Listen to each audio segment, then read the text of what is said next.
Yep, you're on. Okay. All right, we'll go ahead and call this meeting to order. Appreciate everybody being here with us tonight. This is a regularly scheduled meeting. And advertised that according to ultimate rules and law.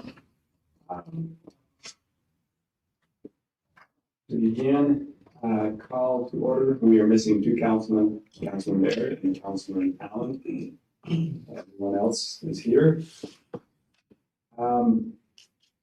Opening ceremony, we've asked Hal Huff to do this opening prayer tonight.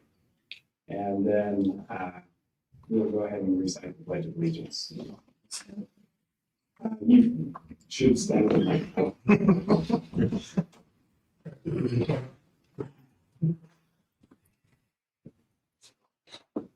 Our kind and gracious Heavenly Father, as we gather together as a Roosevelt City council meeting, we pray that Spirit would attend us in those subjects that come up, those decisions we made that are pleasing to the city and the residents and to thee also. And at the end of the meeting, that we would be blessed with a safe street home and also that thou would bless us all with those things we say and mean. And we ask these prayers and bless in the name of Jesus. Amen.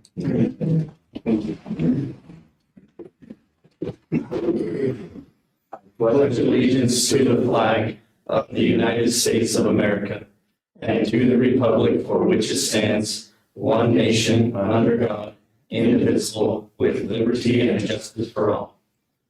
You know, so one of the mics, talking to me just a little bit. We'll talk to him about how we're shortening this. Let's get our minutes. Councilor, Yeah, there's just one correction. I've already told Lee Nicole, Cody Allen didn't, whatever should be Cody Allen. That was just a typo. Other than that, I didn't see any other issues. So, okay. Anyone else have any corrections or amendments to the minutes? I move we accept the minutes with the correction. We have a motion. We have a second. Second by Councilman White. All in favor? Aye. Any opposed? Okay. We have the comment period tonight. We do have several, I think, that are here to comment. Is that correct? They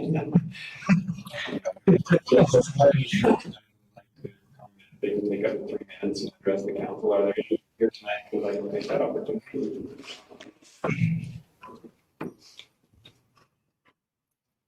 I get a lot of face conflict.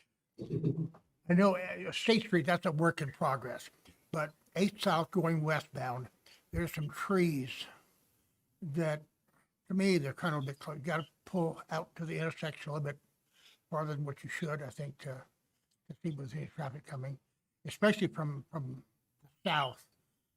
People kind of pedal to the metal a little bit. They haven't slowed down yet.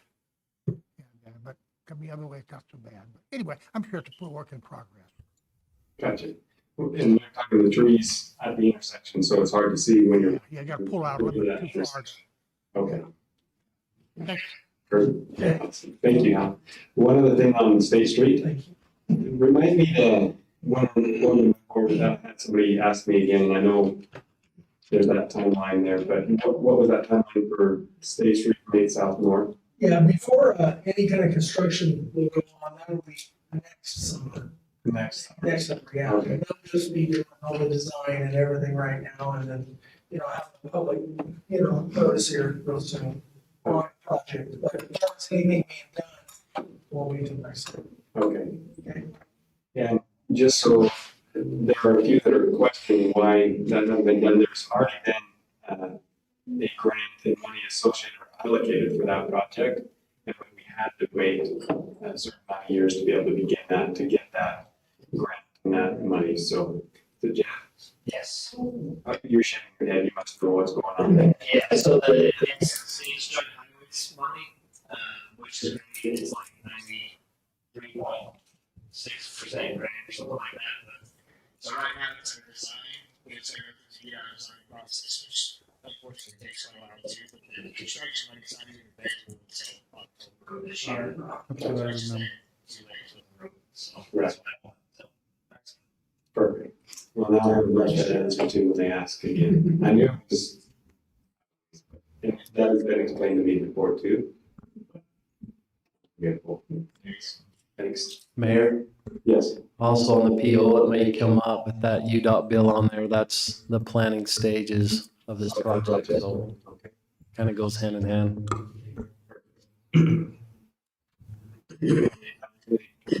That's correct. Yeah, okay. Any others that would like to take opportunity to address the council? Yes? Okay. So I'm official here. My name is Brett Kittle, and I'm here to a certain extent representing Kettle Farms. I just wanted the council to be, not that you're not aware of it, but I kind of wanted to share some of my feelings. Maybe they're right, maybe they're wrong, I don't know. I want you to also know that I respect your decision that you have made it this far regarding the farm. I can't say that I'm not here to try to change your decision a little bit, but I do want you to know that I respect your decision up front, okay? In the request for proposal, it stated that there would be 166 acres that were to be farmed. And the numbers that I think were, as I looked at the agenda from, I don't remember the date on it, but we had been paying you anywhere between 20 to 26,000, I think, a year, with an average of like 24.5 or something like that. I don't remember the exact numbers. However, that was on 100 acres that were being farmed. So Mr. Busenbark is great with numbers. If he were to take that number, divide it by 100, and then turn around and put that number back into 166 acres, you would come up with what I feel is a better proposal by quote-unquote Kettle Farms. Also, to go along with that, like I say, we've been farming down there. There's actually 5 pivots down there. The reason why the other 3 haven't been being farmed on a regular basis is because of water. We have been saving water, as well as the city elected to sell some water off, which is your guys' discretion, okay? But it has impacted the finances that would come back to the city from the farm. But selling the water was by far a better profitable thing than the farm, okay? I'm not here to dispute that. Just quick numbers really quick. I know my 3 minutes is about up. We were gonna plant some corn down there in those 3 pivots. I don't know if anybody's got a calculator in front of you. A rough estimate, 166 acres. If you were to times that by, I would say we were to get 180 bushel per acre. A bushel of corn weighs 56 pounds. If you were to turn around and divide that by 2,000, you would get your tonnage. Average corn prices right now are somewhere between, or what we've been being paid, we've been taking the corn to Moroni feed. Somewhere between $180 and $200 a ton. I don't know if it doesn't appear that any of you are interested in that number, but it's right around $150,000. If we were to 60-40 that number, minus the cost of the seed, which is about $100 an acre, a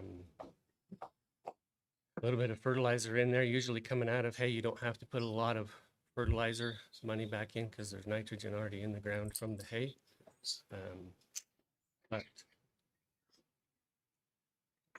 like I say, it is what it is. I respect your decision. I just wanted you to know what was being farmed and the numbers This past year, we did grow some three-way on number 5 out there, in preparatory for going into what we had hoped was a contract extension to try to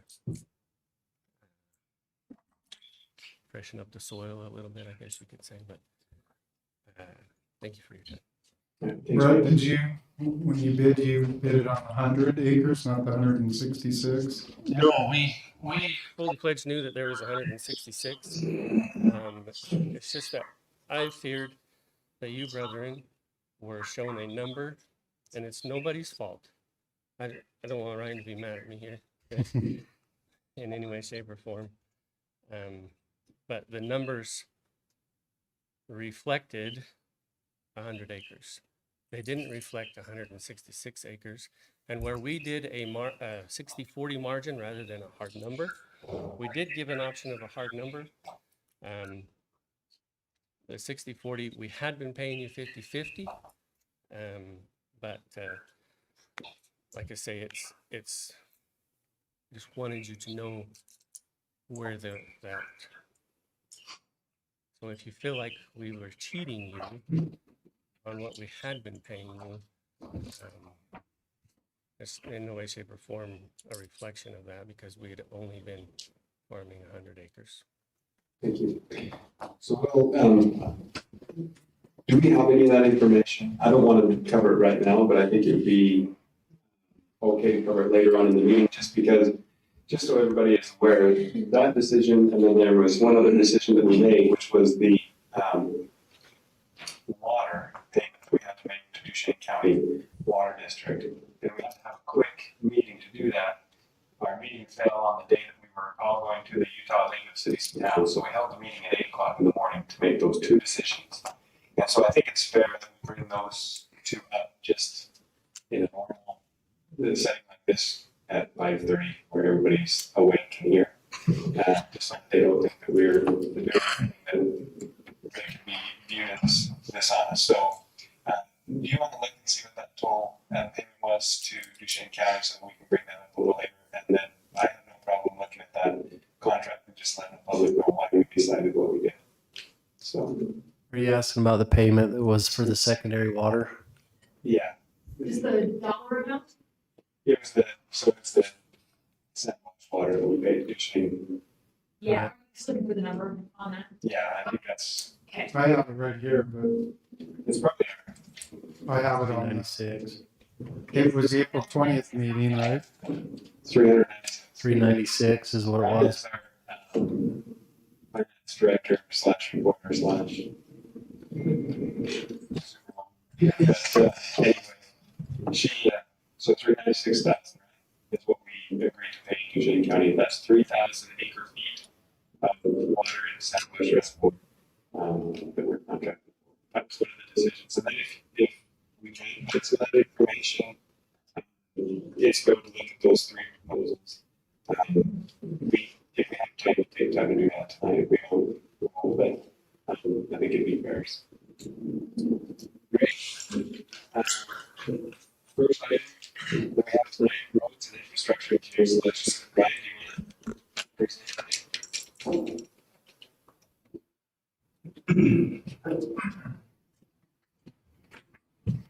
Hey, Roosevelt, is this on? Yeah. Can you even hear me?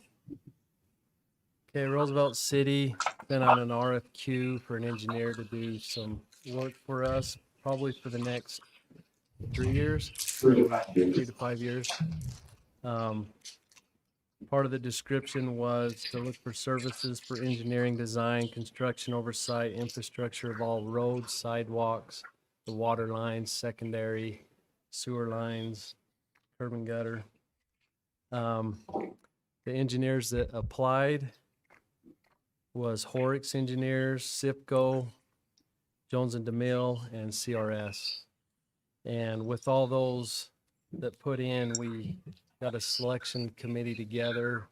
We kind of reviewed each and one on a personal level, and also talked about it as a committee as well. And we scored them accordingly to the RFQ, which was based off qualifications, availability, how familiar they are with Roosevelt and the surrounding area, and also their past performance.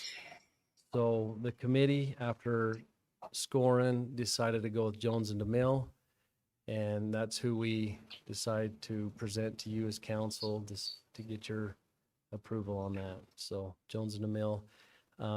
We appreciate all the others that put in. They're all well qualified. They all, I mean, it was pretty hard. It's tough to decide on just one because you kind of want to pick some from each one, but Jones and DeMille was the one that we thought would fit best with Roosevelt City. Who was on, just out of curiosity, who was on the committee? It was Kirby, Wolfinger, Public Works Director, Mayor Bird, and myself. Thought we had a fourth one, maybe not. It was supposed to be Scott.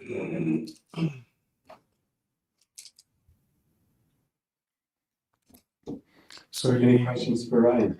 so you just need us to approve that? One of the things we need, well, and that's just the recommendation. Yeah. And also, we thought it would be in the best interest to do a 3 to 5 year contract with that engineer. What that would mean is for our normal everyday projects, things like that we're doing as the engineers that we would use, it doesn't mean that for a special project here and there, we could go to another engineer and have them assist us with that, but this would be the engineer that we would use for our everyday, day-to-day projects and things like that. So I guess we need to decide whether we want to do a 3, 4, 4, 5, however long we want the contract, and then also get the council's consent on that, or if they have different facilities. So, Is that pretty common that we go 3 to 5 year contract, or is that, have you just done it based on projects and bid it out that way per project? you probably know better than I do, but there's a couple. You go ahead and. Well, is what I was gonna say is, well, I guess I'm comparing it to the one we have at the airport. Is theirs a 5-year? I believe JUB's 5-year.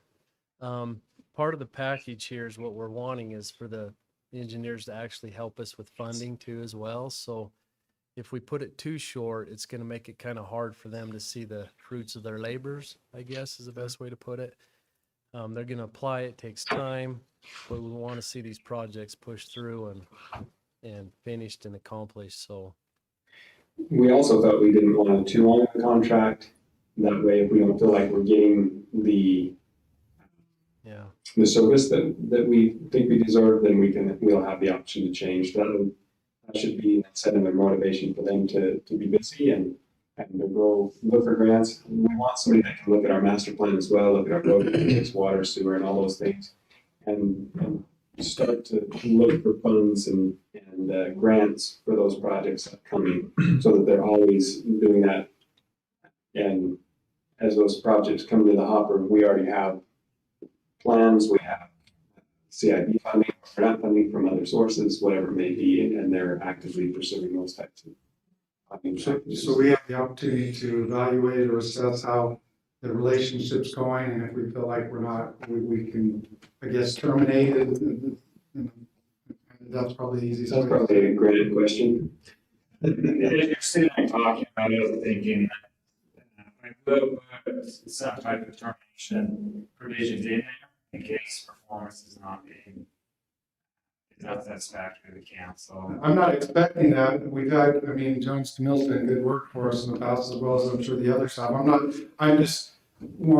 always a little cautious on something like that, that if there's an issue, we don't want to be stuck in a contract either. Yeah, I'll make sure there's termination provisions in that contract for this industry. I'm not sure what the best length contract is for what Brian's saying, that they need to be able to see the fruits of their labors. I'm not sure if 3 or 5 is there. The concerns that JR raised with the performance, I think that can be addressed through the contract if you choose to go with the 5-year rather than 3-year. I'm not pushing for either. Right. As I said, I'm not sure what in that industry, how much time you expect to stay. So is this something we've just come out of? Like, we've had an engineer service that we've contracted with in the past that expired, or is this a new idea that we're? Can I speak to that? You sure can. Go ahead, Lynn. Well, probably 7 or 8 years ago, from what I can remember, we did have one engineer that we used all the time, and that was works engineers. For whatever reason, the council at that time said that we're going away from just one single engineer, and we're just going to pre-qualify 4 or 5 different engineers, and they can help us with those things. We think that that's a good idea, and that's why we still want some flexibility there. But having one engineer helping us with all of our infrastructure projects and those types of things, or the majority of them, as we're updating our GIS and we're trying to follow our master plan, there's more focused approach on doing that, as well as we do those projects, updating that master plan, putting that in the GIS as well, and doing all of those services so that it's one and the same. Currently, Works is doing a lot of our GIS. Citgo's been doing quite a few of our roads, as well as Roosevelt has done some, and also our water projects. And so we have a lot of different engineers doing different things. We still want some flexibility in some of those larger projects, but we do want to consolidate a lot of those maintenance and everyday things that we're doing so that we feel like there's efficiencies there and benefits there. So if we contract with a single engineer, can we put something in the contract that stipulates, like, when we go to them for another job or something like that, that we can still have bids submitted to compare their price that they're charging us to make sure that it stays industry standard? My concern is if we get a 5-year contract and we say we need this done, and then they give us a bill, it's like, well, you're contracted with us.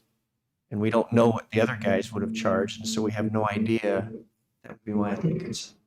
That's kind of what I was thinking too about, can we pick which projects? I mean, I'm not trying to be critical of any group. I just want to, I want, I guess, some flexibility if possible, that these are our day-to-day projects. Here's a special project, but let's define that. And if we bid that out, how do we put that into the contract? Does the city get to pick which, like Jones and the Mill work on these things, if that's who we go with, and then these other projects will be based, it just seems a little muddy there is all I'm trying to say. One thing we might want to clarify too, though, is we're thinking about doing another one, RFQ. Am I all right to go forward with this? Yeah. There. That's going to be more of a general engineering for like the parks and recreation and that kind of stuff too. This one here is for roads and infrastructure and the GIS with that. It's not going to be like, say, the parks, the ball fields, and nature park or whatever. We want to have another one for that so they can focus on that area of the city and have this engineering done and focused on the infrastructure of the city. So it's kind of separating it there. One of the things to remember as well is engineers, as far as their fees go for projects and services, usually it's about 10 to 12% of the project. Historically, that's pretty common, and so we would know immediately if we were getting raked over the coals. The other thing that we would like to do is, and the reason we would like to go this direction, and you're right, there are some things that probably need to be identified and spelled out so that it's clear. We don't want something that's vague or difficult to understand.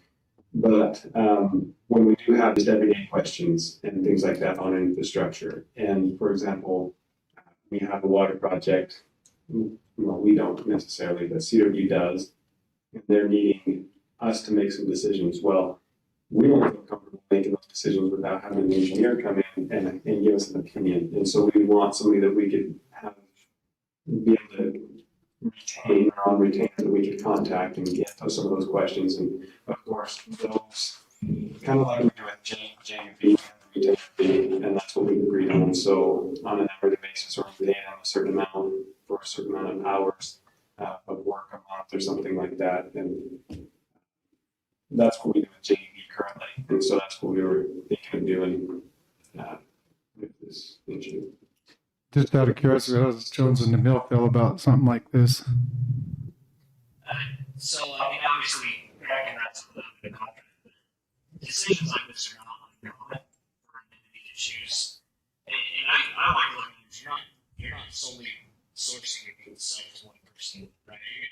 Clauses in there in the agreement, salary contract in the agreement. But the other parts of the report actually brings in place to say, well, the application project comes up that you feel is fair or high profile or whatever that needs to get out.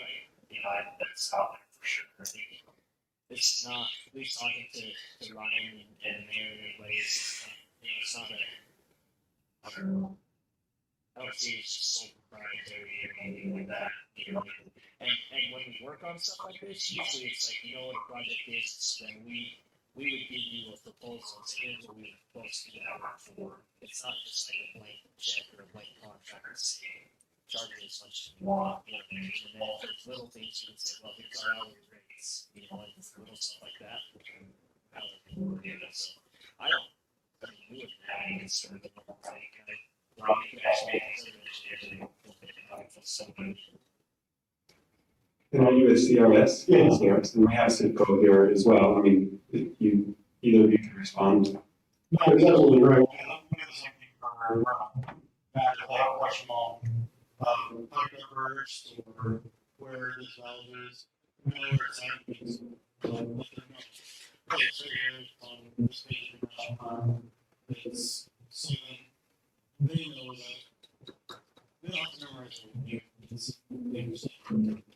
Please, not Renewal does this, and that's the other thing is, and like you said, Tony Fernando, talking with Renewal, they've had CRS for quite a while. I know CRS has done some work for Ballard, but the same idea, just having somebody there that knows your structure well, that keeping it up and keeping the GIS going and those types of things, GMOS, questions on this Vernon City, do they have a set amount they pay you monthly?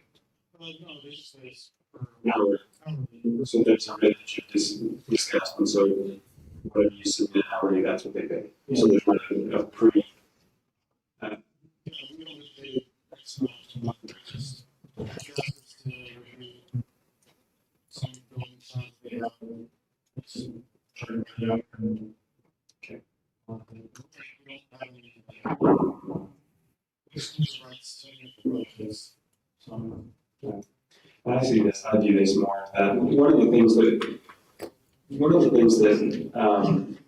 if I were in engineer's shoes, if you go, there's not, if you go and try to solicit or try to secure funds for a project, but you don't have any type of not even guarantee but a good or confidence that you get that project, you want to be able to trying to secure those funds and you may or may not end up talking about it. We do the same thing with the government, this other institution, we got so far over the funding we mentioned that's true and did that to different students who did that. They did and then they awarded that project, but they couldn't get another engineer, I think, but they lost all their because you haven't really built this much of that. No, they did not. So that was just work that you had done that you would have lost if you would have got that project, basically. And so it's to help incentivize the engineers moving, hey, we're going to do these projects, we're going to go out there and work hard to try to get funds for these. And knowing that. So we're going to have to do it. This is just a clear thing we have so that we've seen others do. And I think it's worked out well for them. But Well, I've been really happy with what JV's been doing as far as grabbing grants and being upfront with the airport to take care of those things. And so I think it's a good idea, and I understand the funding thing. Would there be a difference to you gentlemen between a 2-year agreement and a 5-year agreement? Would it be easier for you to chase grants on a 5-year agreement that a 2-year agreement wouldn't provide for? Well, I mean, we talked about one earlier today, right? The highways grants. Those are so. When this one was awarded, this I was working on. I think it was 4 or 5 years ago. That's actually awarded. And partially it took that long just because they weren't programming that out so far, and they've tried to cut that back, but still the time frame is still like 3 years out. You know what I mean? So once they just awarded it, won't happen for another 2 or 3 years. And so there's things like that. There's a beach called the Bill Grant. Can't remember what it's called now. There's one of the, a lot of those big federal grants are out a few years. You can also get grant loans, you know, and that's pretty fast. Or you can read water. The funding's one side of it, but I also think like in a 2-year, if one of the goals of the council is to have continuity and things updated, you know, that's where you have to make a decision. 2 years, hypothetically, if you want to make a new engineering for 2 years, are you going to maintain that continuity? You know, and I don't know the answer to that. So I yourself, you know, but first, it's a year contribution that. So. And the other thing is I know there's a lot of questions, and so if the council wants to table this until the next council meeting, we can do that as well. If you come from late making a decision, that's fine too, but don't I feel. was wondering what Kirby's thoughts were. I think, you know, in the past, we've been 5 year before we went out to the different, you know what I mean? So I'd say another 3 years, but you guys can decide on, like I said, what you feel is best. But like Jefferson, Troy, we're not always doing everyone in their classes, good guys, 100%. But I think that it would be fair to them, you know, to have a little bit longer for these bigger projects and grants and stuff to go through first. Well, I think I've got enough information to go with what you recommended. One thing too is we could, I mean, nothing's final until we get the contract and go through the details. You still have to approve it and. I'm kind of thinking I'd like to at least have the contract written out before we, personally, I think that might be better to make a decision after we have that up, just so Jones and the Mill feels that it's fair to them and, you know, we understand. And that's what I was going to mention. This isn't a motion to approve a contract. This is just a motion to move forward with forming that contract with a particular. I'm okay with that too, as Vince said. Did you have something, Grant? No, I was just gonna say that, when I haven't started on it yet, I'm just taking notes right now on things that you guys would like to see, and think that we can probably have a working draft by your next council meeting, and it may be easier for you to work off of that. So I guess that's what we're looking for, is if you like the idea of doing that, to move forward, and then we can have the contract ready possibly by the next. So if you need a motion, I'll move that we go forward, but I would like that the council would like to look at the contract and that Jones and the Mill be able to look at it as well before we proceed any further. Is that reasonable? But that we proceed to that point? Second it. Second. Aye. Any opposed? Okay. Motion passes. We should have you guys first. I was just kidding. So in our last meeting, when we talked about being short on firefighters. We'll still be down one, but we were just here to introduce. We were able to interview and came up with 3 good quality candidates that firemen felt like would be good firefighters. So go ahead and just stand up. Marcel Bork. I don't know if any of you know him. Kit Caldwell, Jane Ebeker. And Stevie would probably feel real happy if you made him come say something at least for a minute. Well, maybe just tell us a little bit about you and maybe where you learned to sing, so we get an idea. All right. Well, my name is Marcel Bork. Born and raised here, you know, left a little bit to go to school. Have a beautiful wife here, 2 kids, live down by the East Elementary. Nice. I'm Kit Caldwell. I've been here for 13 years now, and I work for Uinta Basin Medical Center.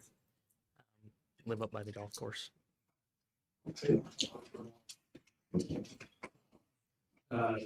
Name's CJ Nebeker, also born and raised here, Roosevelt.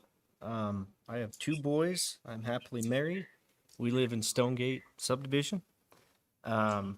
I work for Jim Nebeker Trucking, and I'm excited to do this. So, thank you. Welcome. Thank you. I just have to say, I've been on the fire department, and I don't say this lightly, the fire department is one of the best ran departments in the city. Yeah. They do a really, really good job. And I would put them up against any fire department in the Uinta Basin at least. So Rick. He does a really good job training and all those things, and you're going to be a part of a really good organization. So thank you. Yeah, thank you. Appreciate you. Thank you. Thanks. Cool. Thank you.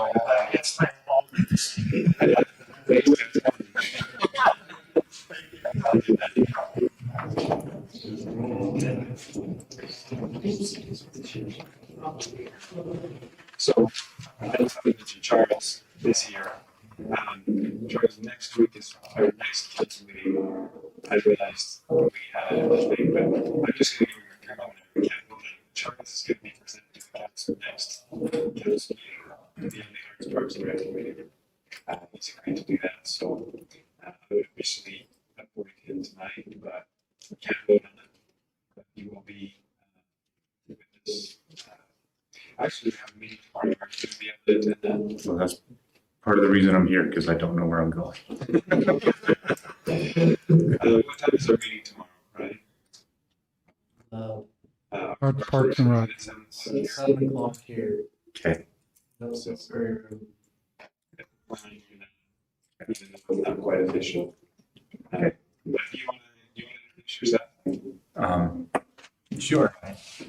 I've lived here my entire life. My dad served as a police officer here for decades. And I was just excited to get the opportunity to do this. So thank you. We're just grateful that you're willing to. That's been a good committee. We're glad to have you on that. Look forward to seeing what comes out of that committee in the future. So appreciate you. Dustin, we'll go to you.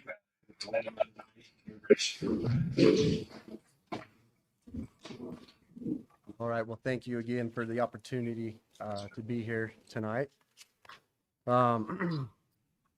So back on January 19th, after review and discussion, a motion was made to rename the existing baseball and softball field complex, the fourplex that we have at Constitution Park, to rename it to Linden Mutt Dye Complex at Constitution Park with a sign. Tonight, I would like to discuss and propose more about this sign and kind of get a direction. So let's look at this on page 1 is the location of the sign that I believe would be the best spot. This is on the south entryway of the complex.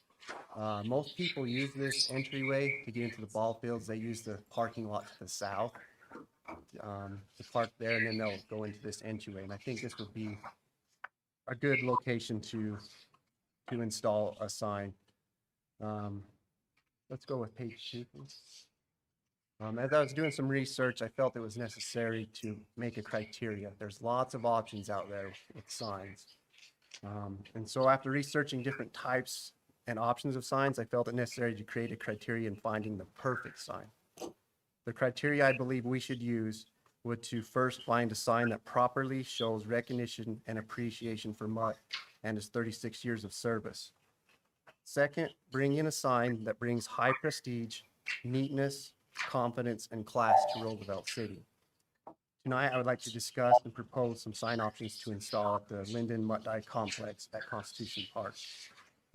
The first style of signs is called monument style. First one I'd like to propose is the monument style option. Monument style sign can be defined as a ground sign, generally having a low profile with little or no open space between the ground and the sign, and having a structure construction of masonry, wood, or materials similar in appearance. It provides a level of confidence with this permanent structure. Monument is a popular style you see in front of businesses such as stores, restaurants, parks, etc. Roosevelt City currently uses a monument style sign on State Street and Lagoon Street for Central Park. Standard monument sign sizes start about 4 feet tall by 4 foot wide. I do have an option, number one, for a monument style sign that was given to us and created by Creative Signs and Graphics. Just a little bit about this sign. It's 4 foot tall, 8 foot wide. Just a few features. It is made of concrete. I have added the Roosevelt City logo on it. You can scroll back just a little bit right there. It does have the Linden Mutt Dye Complex at Constitution Park with dimensional letters.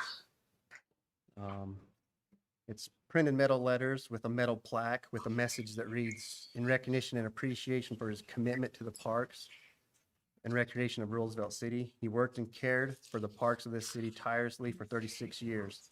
Mutt's legacy lives on through each of the parks in which he immaculately cared for." Another feature that I just wanted to bring up inside of that home base, that is actually an aerial photo of our complex that was actually taken by Dean. He took for us, and they can actually add it into the home base. That's just an option. We don't have to put that in there if we feel that's not necessary. We can just keep it blank because we feel it would look better.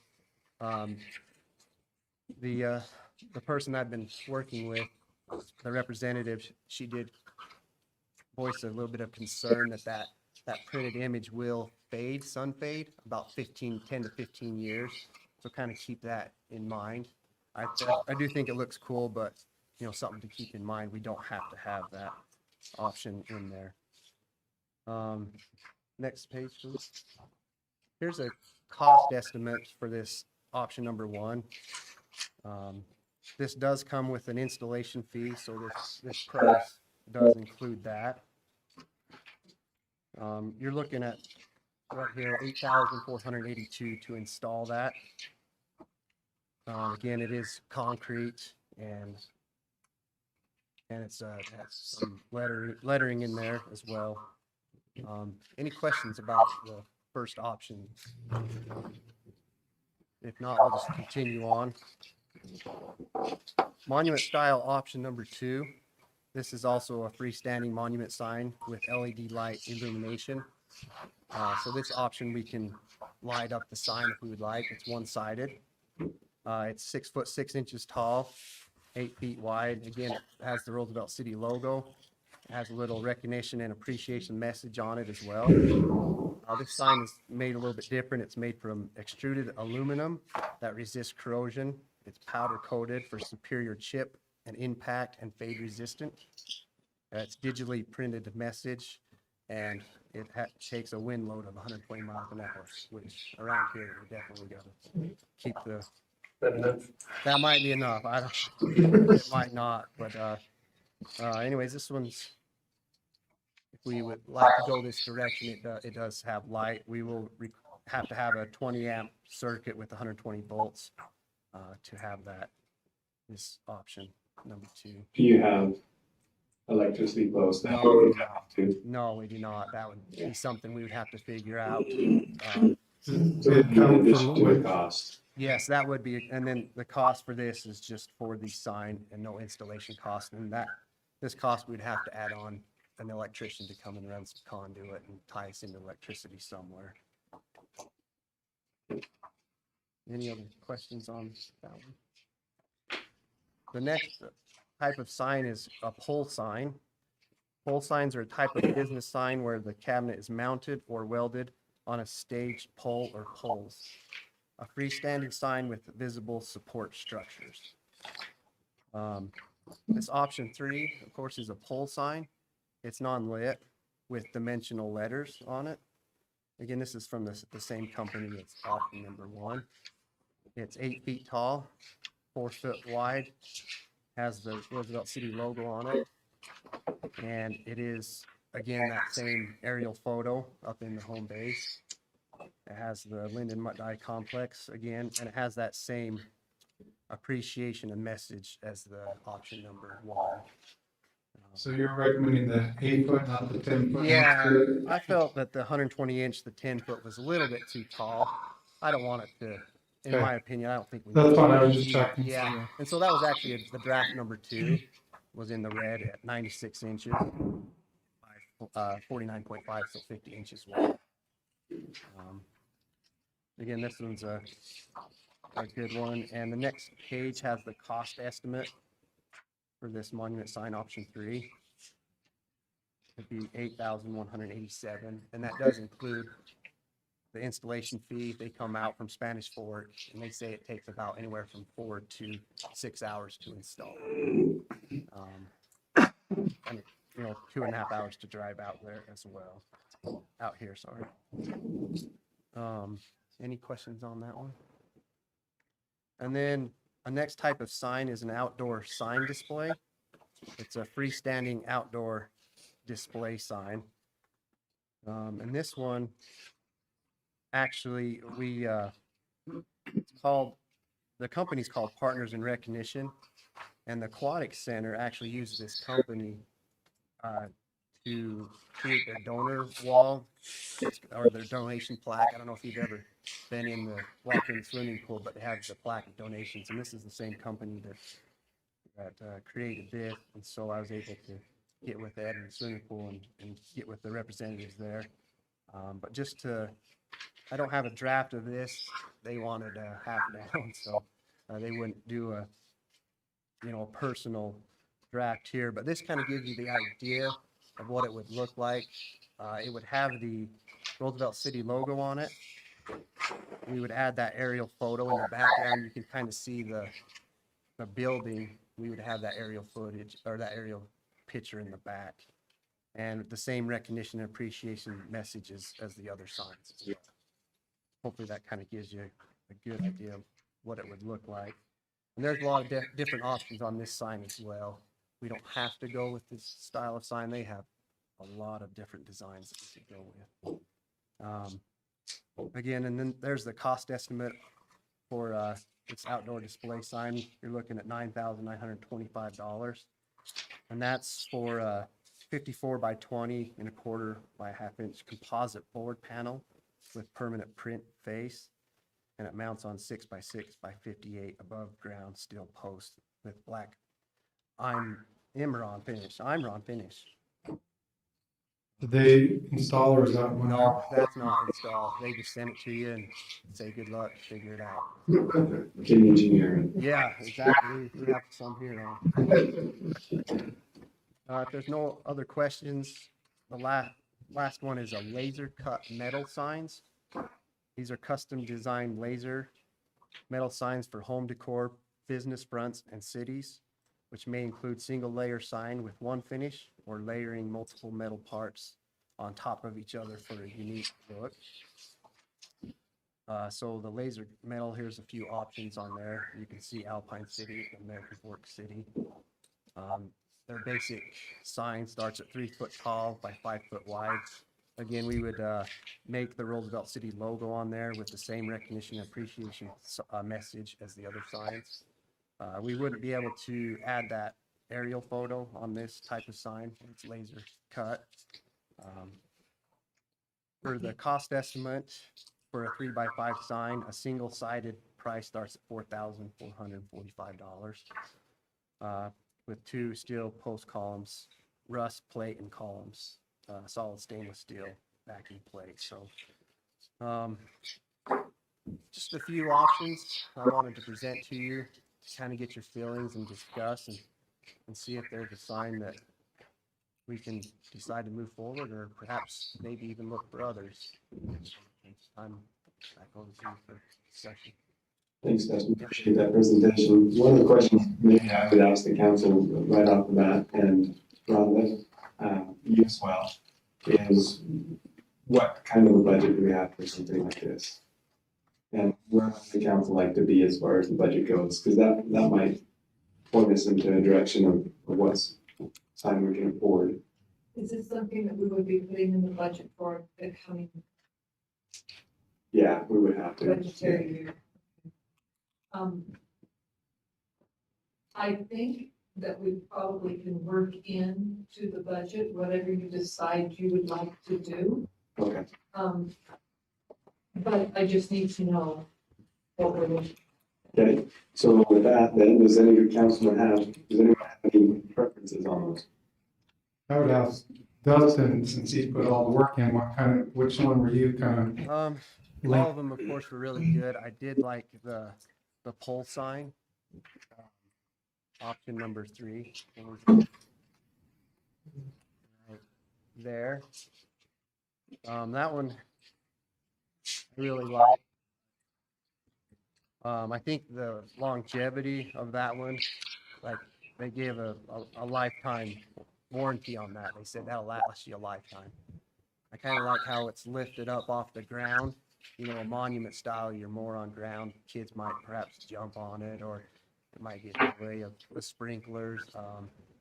You know, it looks sturdy. I think it looks good, and it also kind of fits our criteria. You know, I think it fits the criteria of what I think we should go for. And I think the cost of it, and also I like the fact that they come and install it professionally. They've built a similar sign like this before, and so they definitely know what they're doing. I meant to ask on that one, is it front and back or just front? It's just one side. Okay. Yeah, just front. Any thoughts, questions?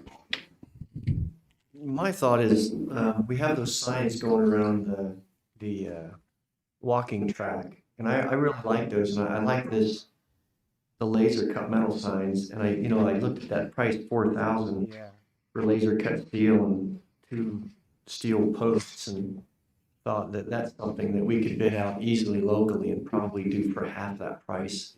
And it would kind of follow that same theme we have going in the walking path. And it's nearly indestructible. I mean, there's no paint, there's no letters bolted on like the monument type, there's nothing colorized, or, I mean, if somebody threw paint on it, you could literally sandblast it and rust it again, and it'd look just like new. Yeah. That would be I noticed you didn't have any local bids, was there not? To be honest, I didn't really know who to contact for Locally. This was just kind of something that I checked into for signs, you know, in front of business and stuff. So I know of 2 that do laser cutting here. Okay. Yeah, but I didn't want to say that, but there's somebody else too that does laser cutting, so you don't think that I'm, but anyway, I know of 2 that. Can they do it at the college even? I think the college might be able to do that as well. They have a CNC table. That'd be an excellent idea. Get a college project. I'm almost thinking, in what Rhonda said about going probably on the next budget anyway, maybe we need, and I of the ones I actually like the laser cut, I think the best. I hate to have you keep going back, but maybe if you could find a little more information on it and see what they would have. It's pretty impressive what they can do with the laser cut. Yeah.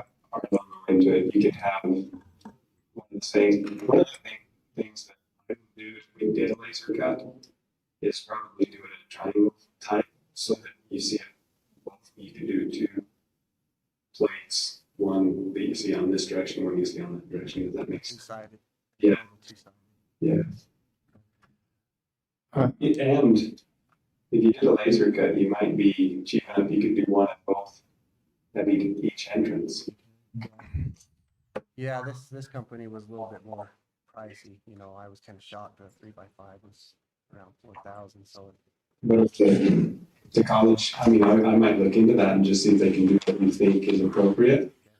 And if they could, then we could put one on each entrance as well. One of the things I think that would be cool is where they're not lit, I think you can get a solar light that you could stick there and mount it there, that it would shine on that either side we went. If it's not lit, you can do something. Good. I think we need to table it till maybe get a little more information on that based on our suggestions, if that's okay, Dustin, especially if we're gonna push it to next budget. I think that's appropriate to be a little patient on it and not try to rush to something. Okay, that's fine. You want to check for that? And I like what you've done here. Yeah, I appreciate the time. And I will, personally, we are very supportive, at least I know I'm supportive, I'm sure that everyone else is supportive of doing this, and we appreciate your efforts. We just want to make sure, we get it right and, make sure it's within the budget. And so I think it's good to Thank you.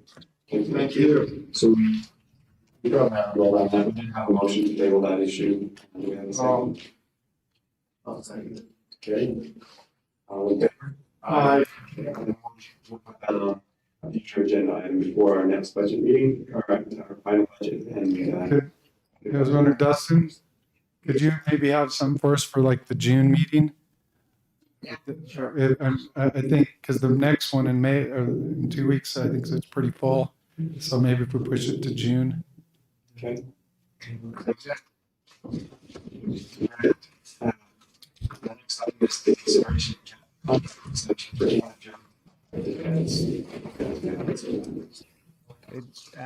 We've had a contract with the firm of Morrison and Morrison for the past 3 years to do the public defender work. This is just an extension of that contract. The terms and conditions are identical. This would take us, it applies retroactively because the agreement that we had actually expired on December 31st of last year.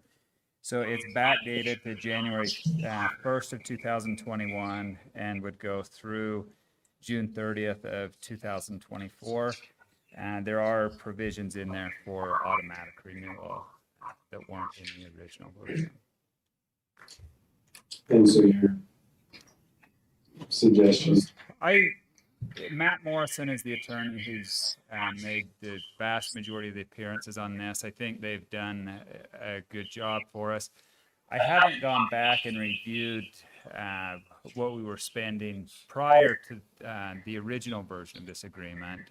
Before, what year would it have started?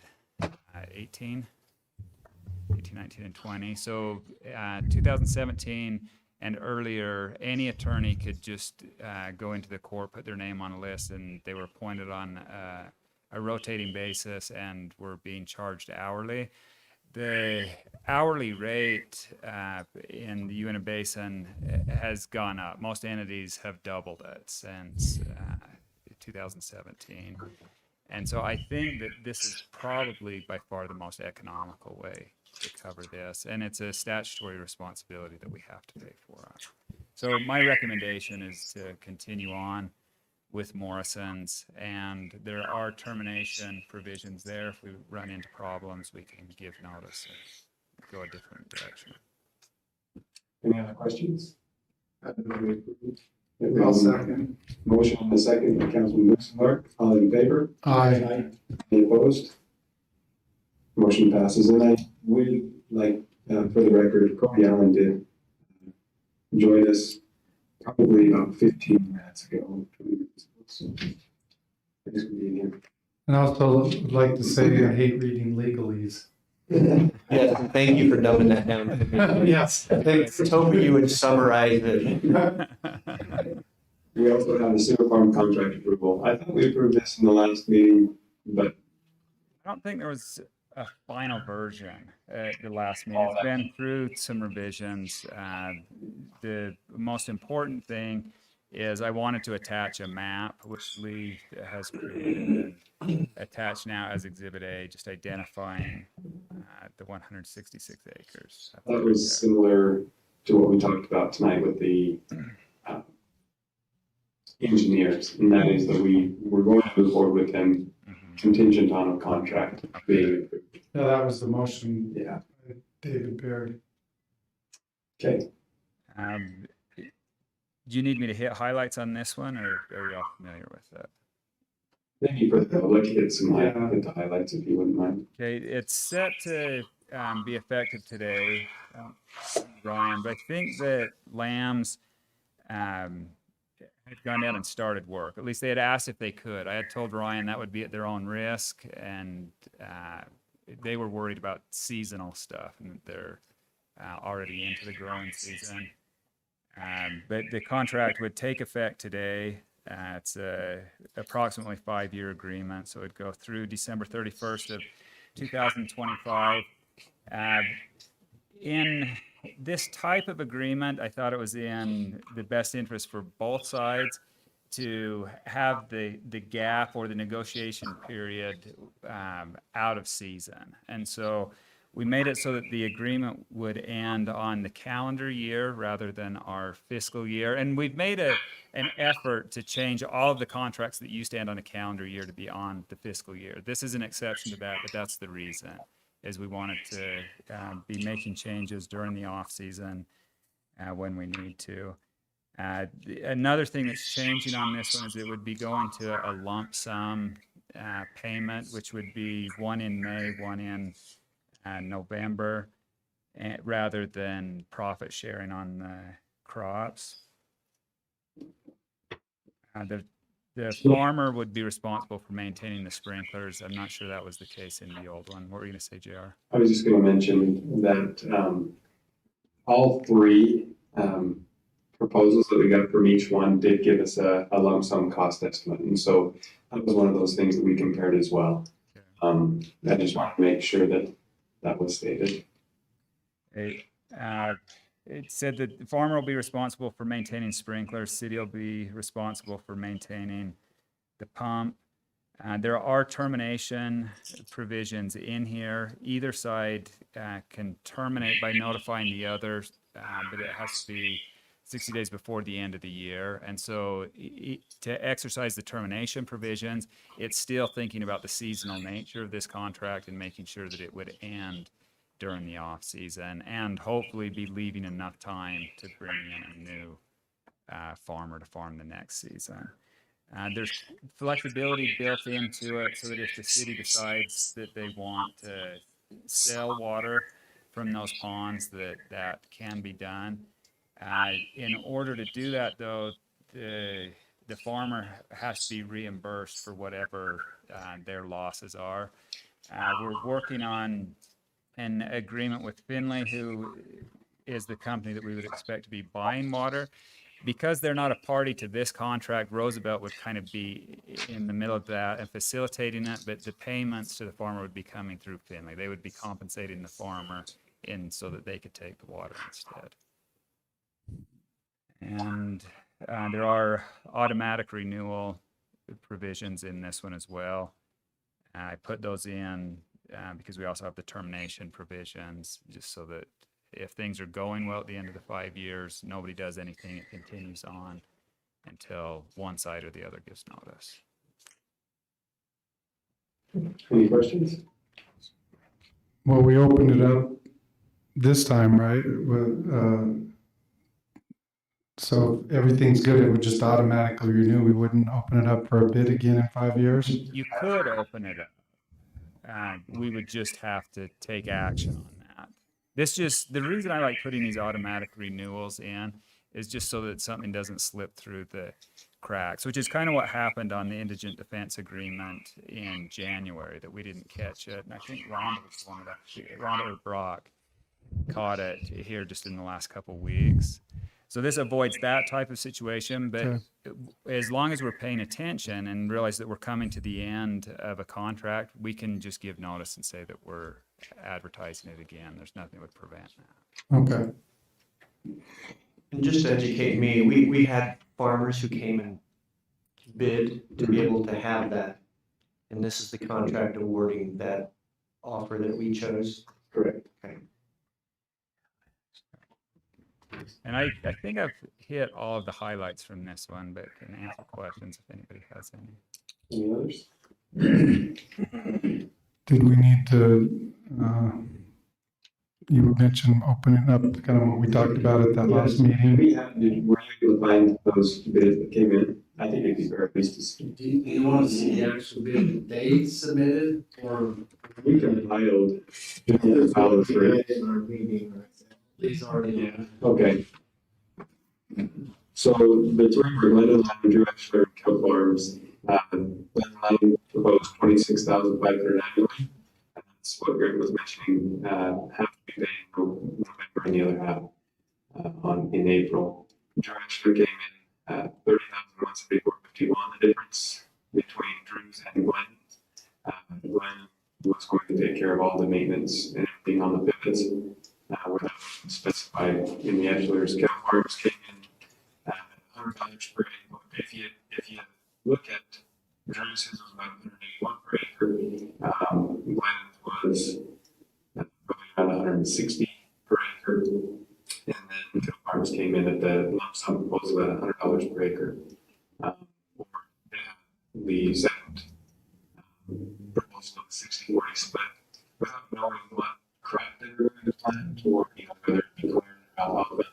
And knowing that what we had made in the past is 50-50. Last year we made 24,000 some odd, and that was 50-50 split. We do believe that the 3 fields were planted last year, and tonnage coming off those, and so at least that number was. I know Brett mentioned that historically there's only been 2 fields, however last year there were 3 fields, and so out of those 3 fields, 24,600. So we felt like if we went to a 60-40 split, that would be a little bit nice, and so it was more. We felt it was more advantageous for us to take a lump sum and giving only, just comparing everything and what they were willing to do, what they were willing to pay for, what they weren't. It really came really close to true and we found that it's getting older and more maintenance and potential for failures there, and they're willing to take on those responsibilities. It was a benefit to go to Lions. So that's how we got to that point. So, any questions? Any other questions on that?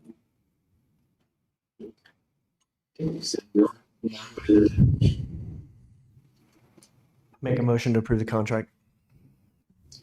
Second. Motion is second by Councilman Allen. All in favor? Aye. Any opposed? Okay, motion passes. Next one. Okay, the next one is the lease agreement for the state courts, which is right here across the hall and the clerk's office. This one will be taking effect if you guys approve it on July 1st of this year. We'll continue on through June 30th of 2025. There is a renewal option as part of this. The thing that took the most negotiating on this was the janitorial work. There were a lot of things as you can probably tell from looking at it, this is a state form, and I'm sure they try to use the same one or stick as close to it as they can for every court location. In the janitorial services part of this, there were things that just really didn't apply to this location. Ryan worked with the personnel here at the court, and so it's more tailor-made. Now, also negotiated an increased amount that they would pay because of the increased services they wanted. For the most part, though, with the exception of the janitorial work, it's basically the same agreement as we've entered into for the last several years with the courts. Any questions for Grant on that? And how long is this contract for? This one would go through June 30th of 2025. Okay, and then so there's a rate increase scheduled in every year. Okay. Exactly, yeah. And we did up the janitorial cost too, because they were demanding a little bit more time over there. And so to do that, we had to up the price to cover that. I think, was it 1,500 more? Yeah, that's the number I was thinking. And we probably were already doing the background checks on the personnel that we were using, but that is part of it as well, that they have to pass the background check to be able to access the courts. Where's the janitorial list? Any other questions? Move to approve. I'll second. Okay, we have a motion and a second. All in favor? Aye. Any opposed? Did you need the names? Sorry. All right, the motion passes. Yeah. The golf course food service agreement, Grant is here with that.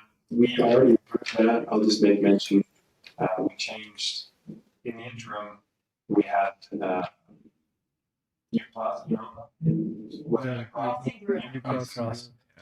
had agreed, but they had retracted on their agreement, and then we had somebody else from the Merck. The Merck. So.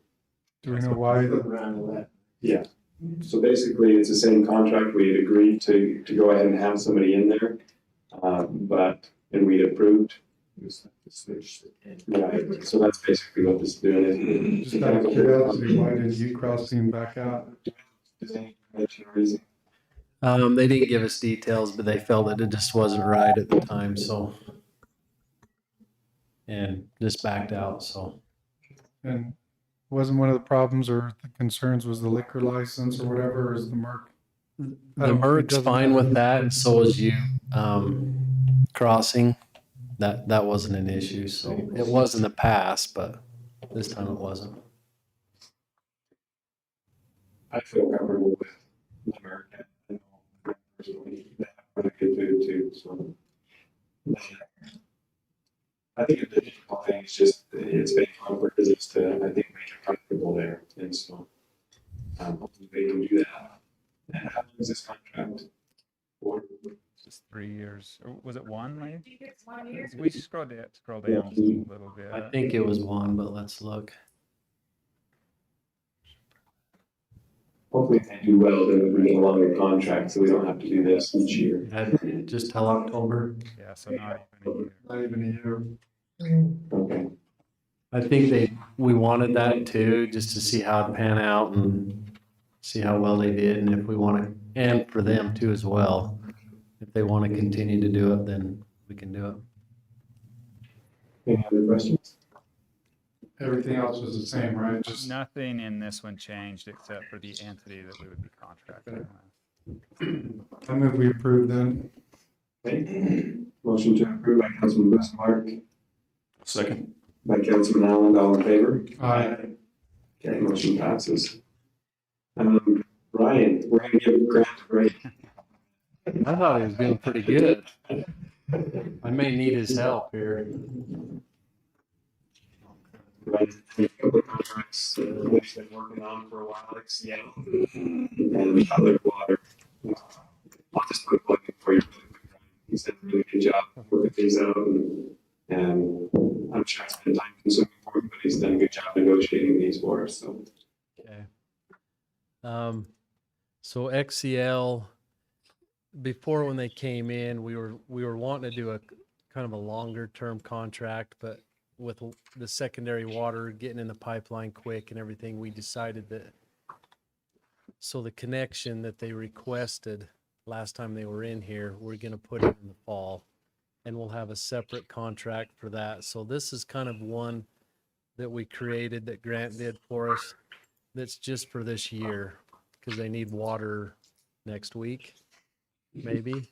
So anyway, so hopefully there's a potential of selling, it's roughly almost 350 acre feet with this contract. So it's like, go ahead. I just think mention the 350 acre feet that he's mentioning, the $396,000 payment we made for the Southwest Water. This is selling some of that off, which is what we want to do. So yep, that's correct. Some of the things to highlight, I guess, is it is secondary water. The buyer, so XCL, will provide the meter and everything. We don't have to do any infrastructure. However, our guys will read and monitor and check the meter and calibrate it. The fee they'll pay per acre foot, we're going to bill them as they use it every month. It'll be $896 and 10 cents per acre foot, which comes to about $275 per thousand. If they don't pay in the termination, I thought was good to have in there. If we need to, we can do a 5-day notice, and then if they don't pay, we can turn them off. We have the capabilities of disconnecting and getting that. If I miss anything, Grant, just you're behind me.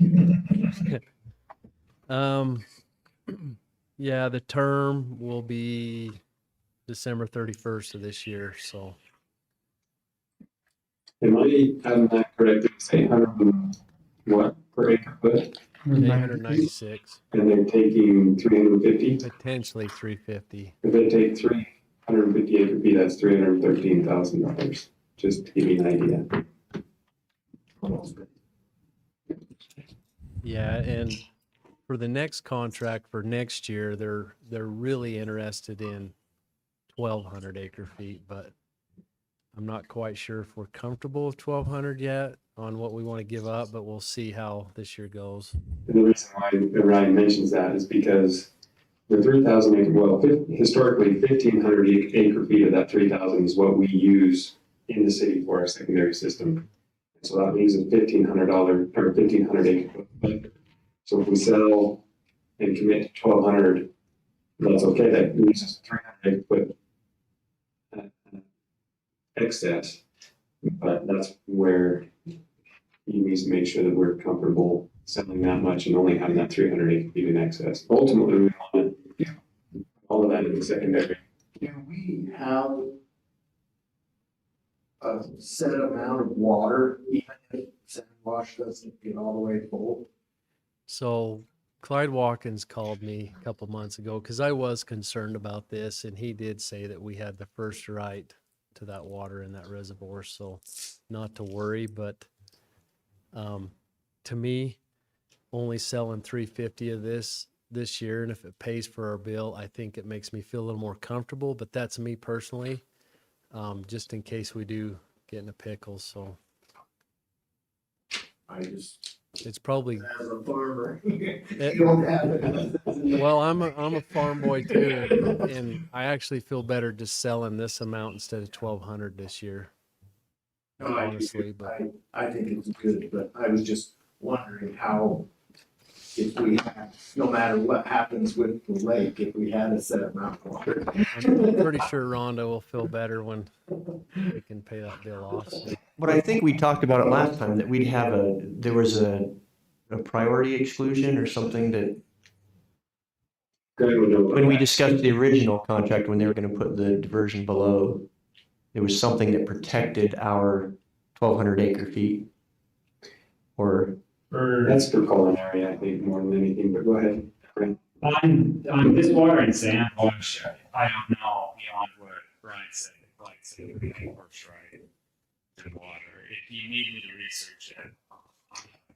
I think what maybe Vince I'm just is, thinking about the contract that we were talking about, this primary water, right? yeah, and I think what Vince is thinking is on our culinary water, we have a provision in there, if we sell excess culinary water, that if we,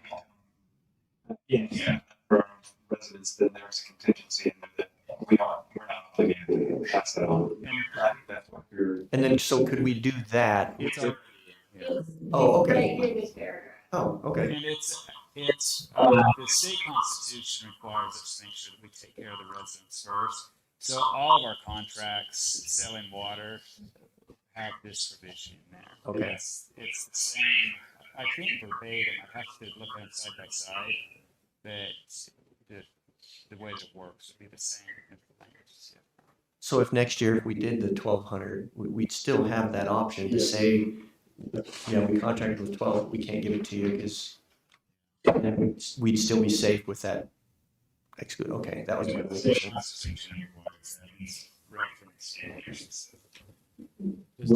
Just as long as we keep a close eye on it and monitor it.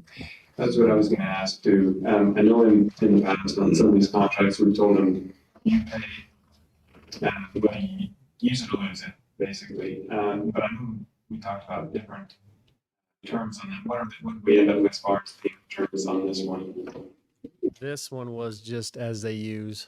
Okay. So, Monthly bill, yeah, basically. monthly, just like a regular customer. However, on the next one is going to be pay for a certain allotment and then a true-up fee with it that falls behind. So it will be structured a little different. Now, if I remember right, a couple of meetings ago, we had a quick meeting or whatever, we had to hurry and because they needed to get a part in so they could get the water, but that was over in Duchesne. This is different, same company, but different.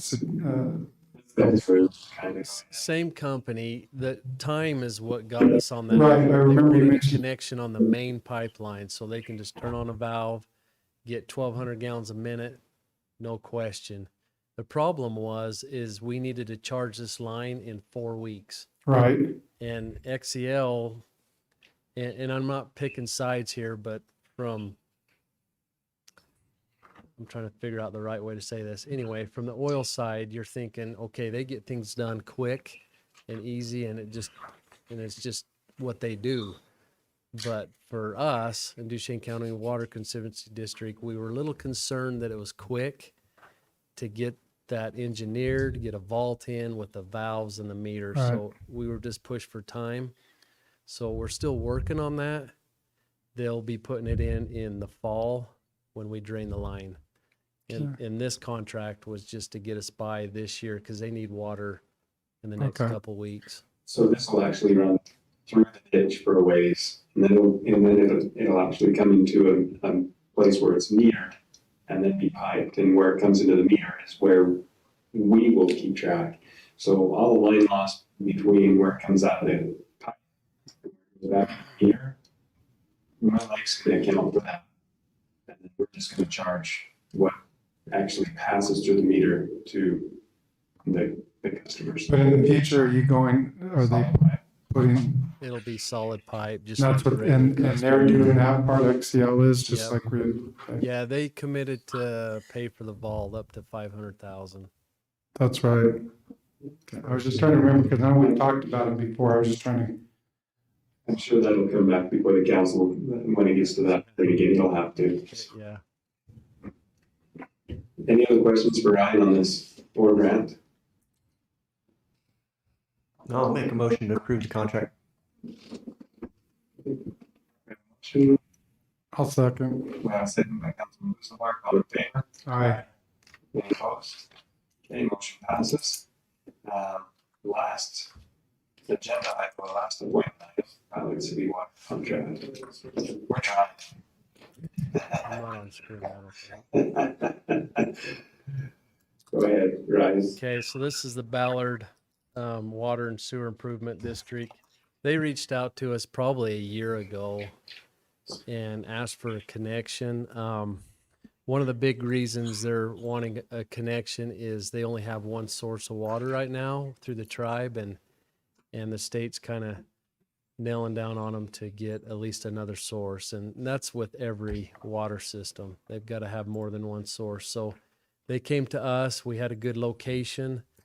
We decided to do it on Lagoon Street in 1500 East, over there by the football field, the old football field. That's where we had plenty of volume and water pressure. We had Kirby and his guys look into it, and the engineers as well, to make sure we can supply the flows that they're demanding. And so with that, as far as the infrastructure of the vault, they're going to pay for everything, but everything before the meter, Roosevelt will do and be responsible for. So it's kind of like the same way as a regular residential connection. We're responsible with everything to the meter. After the meter is the customer, and the same applies here with Ballard. But they are paying for the vault. We felt that they should pay for everything if this is what they're needing and requesting. The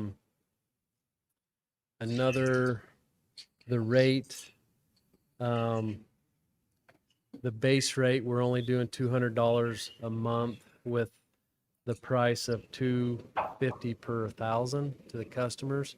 So with Neola and Cedarview, we don't charge a base rate, but we do charge the $250 per 1,000. So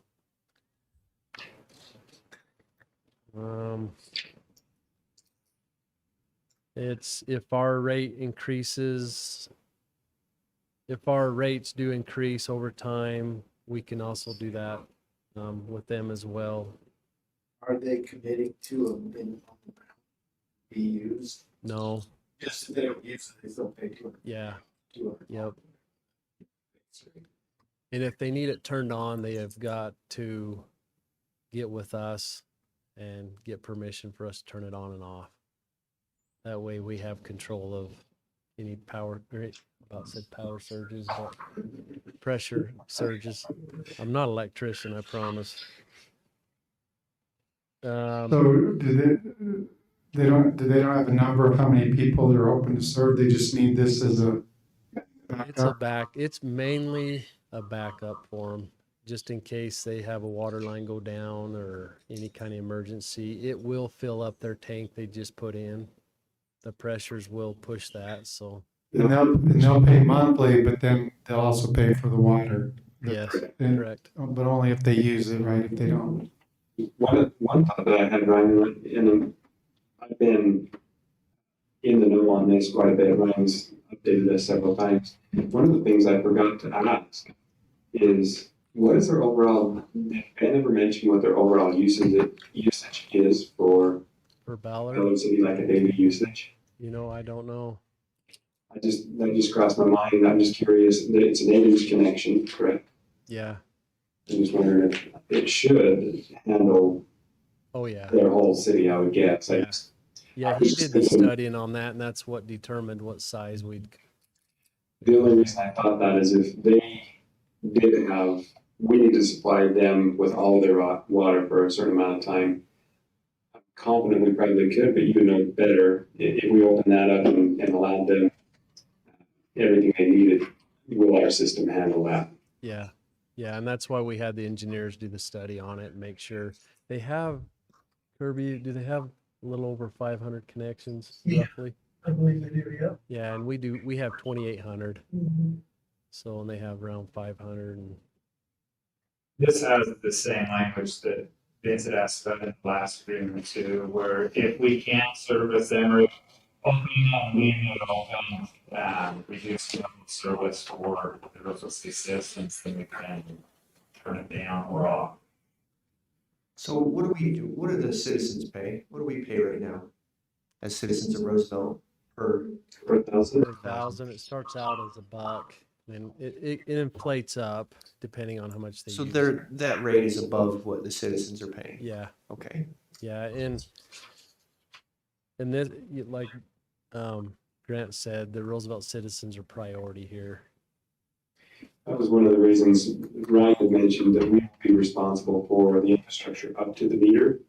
That's part of the reason why we're asking them to pay the $200 a month connection fee. Because if they don't use any water and we're not getting any revenue by selling the water, and something were to happen, we have to go repair a valve or something like that, we're at a loss. And so this will at least give us $2,400 a year over the course of several years to maybe pay for those valves and that infrastructure, just to maintain that for them. We thought that was only fair. So. Also, I may note that this is a 10-year agreement. Is it also automatic renewal, I assume, as long as everyone's happy, or is it? I think renew for all 10 years after. So, yeah. Okay. I assume based on what Grant's been telling us on the others, I just wanted to double check.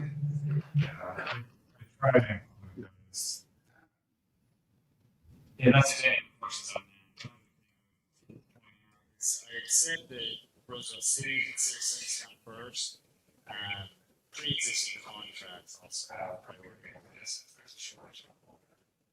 But we did put language in there that we will make a good faith effort to supply water to residential customers and commercial for anybody outside of Roosevelt City. So we have to work with entities in the other contracts for this. Any other questions? Feel pretty comfortable with this, Ryan? I do. Yeah, and Ballard's already looked at it and their board's already approved it, so I think we've come a long ways with them and pretty happy about it. If there are other questions, we'll entertain a motion. I'll move we approve it. I'll second it. We have a motion and a second. Councilman White, all in favor? Any opposed? And make note, Councilman Baird showed up about 6:55. All right. Need to bring us to go, we brought one for himself. That's even more than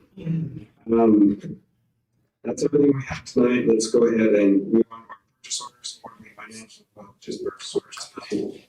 And so, let's go ahead and move on those. Yes, review and bond file, the quarterly update budget. It's broad overview, and have a line item in there. We show you each of the by each of the different funds. We're at 83.33% of the year gone, of the budget year. So you can look at the numbers there and the percentages and see where we are on track. Most of the areas are pretty close to on track. On page 2, I made one change, but I had already printed these. I didn't want to go through these. So under police, where we have capital projects, that included the radios that we bought with the CARES Act. So I did a journal entry, move that to the proper bucket, and leaves them about $9,000 yet in their budget. They've spent 21 year to date. On the, just looking at the building and grounds, is that all the upgrades we did in the building? Does that have the doors and everything else that we put up here? Or that was done. Some of that was done under the CARES Act. Yes. Most of the upgrades we did was under that CARES Act. Right.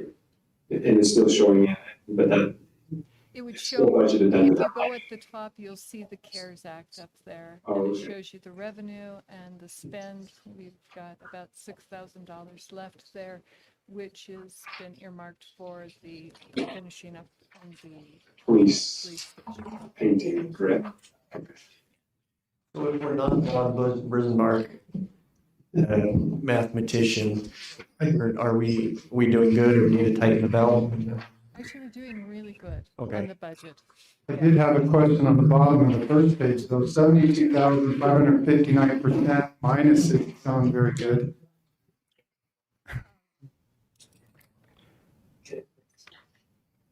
Very, very, very bottom right. For Parks and Recreation. It's a total change in that position, minus 72,559%. Oh, I think that's supposed to be 7,150,000. Yeah, that's what I'll put on the front page. First page. Oh, the first page. It's a little change in that position. Since they were 5,000 the year before, now they're doing this 5,000. Current period was a negative, but year to date it's 518. So, yeah. That Parks and Rec. This is looking at from prior years where they were negative at that point. We're not. So. Just, and since you're new, you probably don't know necessarily why. I don't. I can't tell you that I have all the details of. I've gone through the things that actually caught my attention and kind of looked to see what was going on with this. And this is actually where we, as I go through and do this, I'm finding lots of little things that just have kind of slipped by, like the legal contracts and some of those things. When I ask the questions, what are we paying here? Can I look at the contractual agreements we have on things? And sometimes we find, oh, we need to make a contractual agreement. We've been paying for it, and they were okay with all of that. But we also found several areas where contractually people have not been paying us what they should be paying. So we'll work on getting all of that stuff cleared up. But overall, the budget, I mostly wanted to give this to you so you could study through there. If you have questions, where I'm at, we can, discuss further. But overall, I'm pleased with where we're at this moment with this budget. And going through the details of all of this will help me to go forward looking at next year's with something that's realistic. Thank you, Rhonda. Thank you. Yeah, thank you. And that's not a bad thing, the minus, right? That means that we're ahead. So I'm not, no. Two negatives do make a positive. Yeah. So that, And some things are up, like the police radios that you mentioned for public safety. That's why that's up 281, because you bought that, and that's a one-time. Actually, it's not that, it's up to the year's budget. Right. So it's twice there, so. So, that you said that, so. Any questions on the purchase orders that went through? I asked mine earlier before a meeting, so I'm good. Seeing that, we entertain a motion. Move to approve. Second. Okay, motion second. All in favor? Aye. Any opposed? Okay, motion passes. Reports from standing committees. Do we have anything? Tonight? Yeah, Parks and Rec past two Saturdays, spirited by Preston Cadlick, has been cleaning up the trails, filled up the dumpster twice, done a really good job. Did you get the notes? I read your text and realized I didn't respond. It was still up there, yeah, the dumpster, right up, dumpster up there. Okay. I don't know if it's still there or not, but it's been being used. There's one freezer that I really want to get, but I don't think it's on our property, but I'm determined to go dig it out of there. I have a skid steer with a claw bucket. Yeah, skid steer might tip over back there, but I don't know, we'll figure something out. Figure it out. Yeah, they've done a great job. They're really good. I was here earlier. The rest of us here was before the meeting. What did he say, Nancy, he wants to get an update every quarter? He'd like to just show up and just kind of talk to you guys before the meeting starts. We'll do a little presentation to update. Yeah, that's what I understood. He mentioned grant too. What's that? Was that already put out publicly? What's that? The grant that we. No, in fact, I think it would be good to mention that. So, Lee, I saw the email. You're the one that did it. It's super tough, so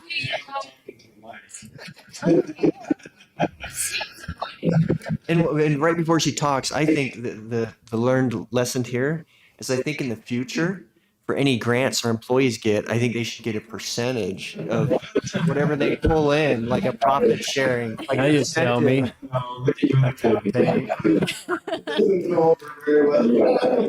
So for the council's information, we've been talking to you for some of you for like 3 years about wanting to build a trail and a nature park on Cottonwood Creek because it's beautiful and we love it and you can't get to it because it's so overgrown and crappy. And so we applied for the Utah Outdoor Recreation Grant this year to start that project on 14 acres that are owned by Uinta Basin Medical Center. And we got the email today that we have been approved for that grant funding. So we have $150,000 from the Utah Office of Outdoor Recreation that is earmarked for that project. Today was just the notification of, hey, you've got this. And we were pretty sure we would, but it's really nice to hear for sure that we did. And then within the next couple of weeks, we'll receive the contract documents, the official notification letter. But it's really good news for us. We had amazing people who helped us put that together. Sunrise Engineering did a ton of work on that project. Jim Marshall at the hospital. We had Tanya Kiefer-Selby from the Division of Wildlife Resources. We just had incredible people who did a ton of really good work. And we were successful in getting that grant money. So we're super excited. Yeah, thanks for everyone's effort.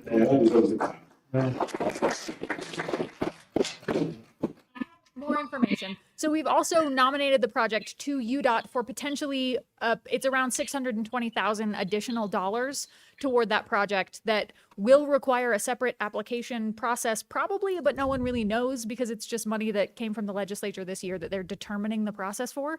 But we should hear by the end of this month how we go about officially applying for that funding, or maybe they'll just give us the money. We don't know, but something mysterious will happen. So there's potentially another $620,000 out there for this project, which is also cool. So there you go. Excellent, thank you. Thank you. We should probably recognize maybe somebody, I mean, Lee Nicole mentioned it, and I appreciate that, but maybe recognizing at a future meeting or something, just thank you to all the people that were involved. Or doing it here, I guess, I don't know. And I think as we get closer to the project, when we know that, because we have the funding, but the project is still, I mean, what is it at 1 point? Just a hair over $1 million. Yeah. Yeah, like 1.2. So we got a ways to go. So when we get to that point, I think definitely that's when we go out and congratulate everyone. This is definitely a milestone for us. We still have an uphill climb to get that. Do you have anything else for us? Councilman Allen? Thank you. those one. Brian, do you have anything more to that? No, I went out and looked at that hangar door and I was impressed. I think that's an improvement. I think next step is getting that roof repaired. And that would be on our airport meetings this Thursday. There's 3 weeks. We have board meeting.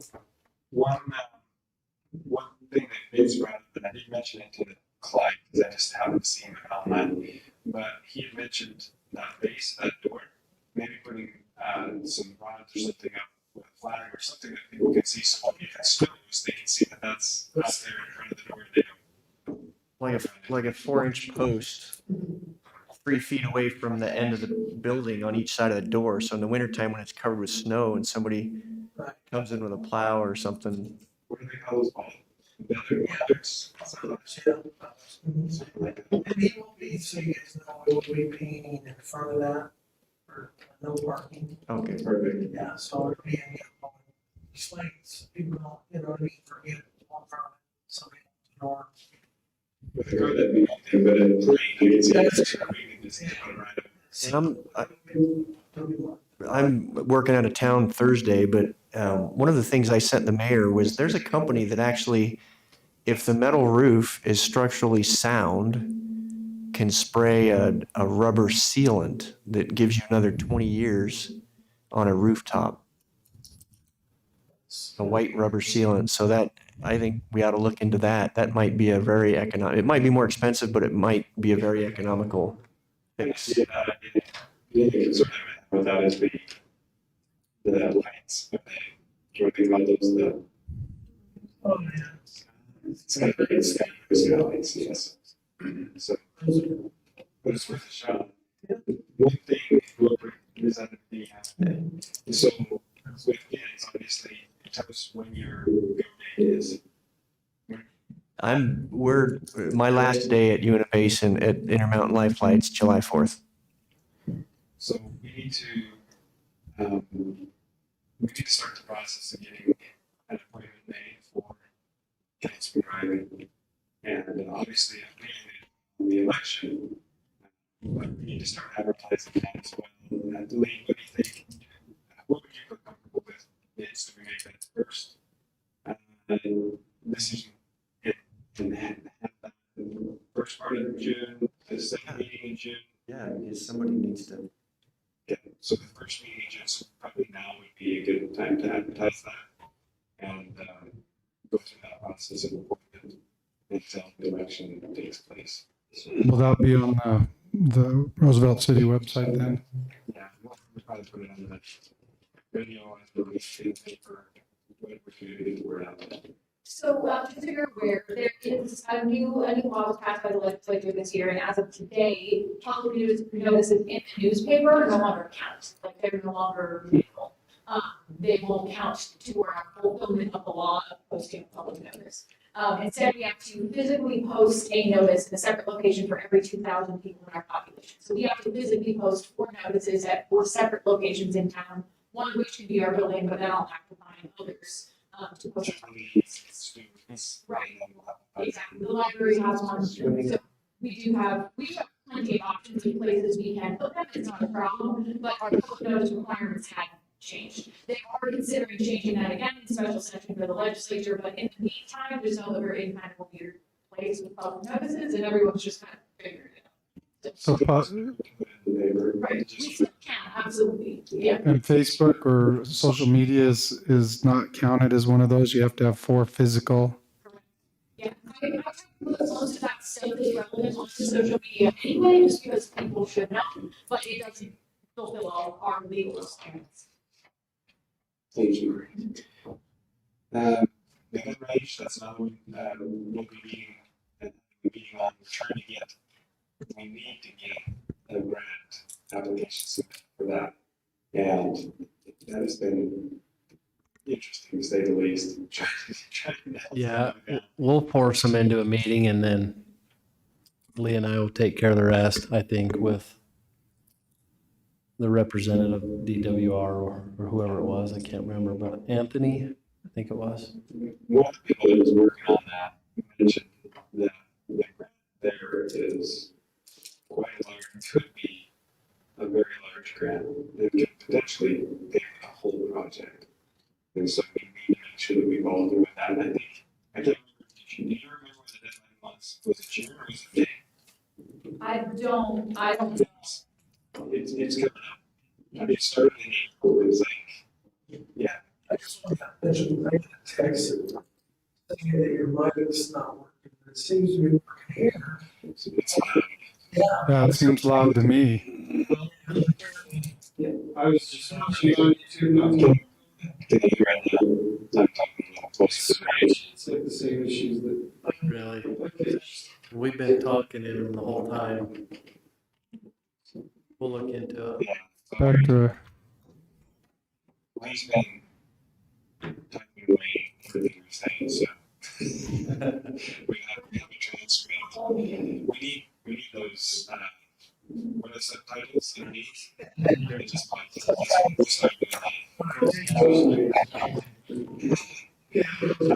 that's all I have to report, other than there are several appointments that I'll be making in the next meeting. We have advertised for the Arts Committee, Subcommittee, and the Arts Parties Rec Committee. To date, we have not had any response, and we're looking for one and possibly two seats there. If you know anybody in the community that would be interested in that, please reach out to them and have us submit just a letter or some information of what their interests are and things like that, so we can get those made. If you would, that's all I have.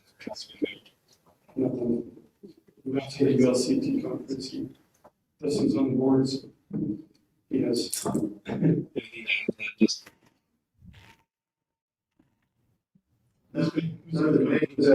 I really enjoyed listening to Arthur Brooks. He gave a talk in an opening session of just how we can do better when we are dealing with people that we don't necessarily see eye to eye with. He just said we need to disagree much better than we are doing. That's true. One thing I do remember is they talked about health, the health of the community, things like that, programs we can put in place. There are a couple other items that Brock has written down, maybe we can start to investigate those and try to implement some of those things into our community. Thanks for the experience. Thank you, Matt. Thanks for the point. Councilman Roosevelt. I don't have any reports on committees. I did have a question on the polling for the logo, how that was going. So the initial poll is complete, and we had a very, very, very close tie between the blue Teddy logo that Justin Arnold designed and our current logo. They're very close. So tomorrow morning at 8 a.m., because that's our high social media traffic, a second poll will be going up where those are the only two options, because then at this point the vote is split. So we don't really know what's in the lead. So we may or may not be rebranding. We don't know. But we'll post that poll and I'll leave it up for about a week and a half. We actually did get very good response, which was 284 results, which doesn't sound like a lot in a city with 7,000 people, but is great response for us for a survey. We don't usually get that kind of engagement with something. So it was great. So we're hoping for a similar response to the next poll, and hopefully people will have an opinion and let us know what they think. And then the intern, we haven't had any new applications. I would recommend that we just hold that open, and if we don't, maybe we fill it in the fall when school starts again. And I'll keep working at USU, but I would like to see that filled. I don't know why we're having issues or, with students and stuff, but I think it's a good opportunity, and I'd like to keep that open. It's the Biden stimulus checks. Yeah, that's what everyone says. That's all I had questions on. Thank you. Thanks. Ryan, do you have anything else for us tonight? Maybe just a couple things. Most of it we've already covered. Just note the next meeting that we have on the 18th, we're going to have that public hearing, and that resolution fee schedule will be back out there. We did send a memo out in the billing for this month, so they have 2 or 3 weeks to know, and we posted it. So just note that we are trying to get the word out that, hey, this is what's going on. In the meantime, one thing that I would like to do, we had some concerns, and there were more than just the ones that came with the $6, fixed rate for the secondary. Yeah. I wonder if we could get a fund and a few of us and just go through those and see if we can work that out to where we can accomplish the same thing. Maybe there's a better way to do that, maybe not, but at least flesh that out so that we can jeez. Right, and I had already actually talked to him just that. So. Great. Excellent. Okay, go ahead, sorry. No worries. Probably, and also on another thing coming up that's kind of big is we'll be awarding the 2 million tank. The bids are going to be coming in, and so in that meeting we will award the contractor on that. We've already talked about some of the projects. Lena Cole, I told her, I said, you are going to have to brag up what you've done. And she's like, oh, but I think she liked it. I can tell. My mic's. Yeah. And she's also we put in other grants too as well. So we're working on the ball fields. We're trying to find funding for that. And then the gun range will get going on that too. So there's a lot on our plate, but now that we've gotten 5 of the contracts and agreements out of the way, we can start working on these other things. So, but department heads are doing good. They're rolling right along, the departments with their staff, and we haven't skipped a beat. So if there's any concerns, just let me know and we'll pass them on and get things taken care of. Thank you. There is a need, I do have a need for a closed session. You can take just a minute. One thing that I should say is that obviously one of the 2 items that we have that we need to, that will probably be coming up in the May 18th meeting will be that of the city manager and that of the chief of police. And so we are getting really close to Mark Watkins, I think I can say that, is we've chosen for the chief of police, and it's going to be background check and currently, and then we should have a contract in May 18th. So that's one of the reasons we want to go into closed session, just to talk about that a little bit, what we're comfortable with, so that when it comes here, give Grant kind of an idea. We're not making any decisions, but we're just visiting about that, what we're comfortable with as far as pay and requirements to live the city and those types of things. The other one is the city manager. There are a couple of options out there that we have, and there's one that are interested, but we need to discuss them as a council and decide if it's something that we want to move forward with. If so, we mention the interested parties at that time. I don't think it's fair. It would be fair to them to mention names because they have current employers and things like that. They need to stay confidential at this point. So if we could get a motion to go into closed session and talk about those items, and then also to come back out and open sessions. I'll move that we move to closed session to discuss the police chief and city manager and come back out of closed session when we're done. Second.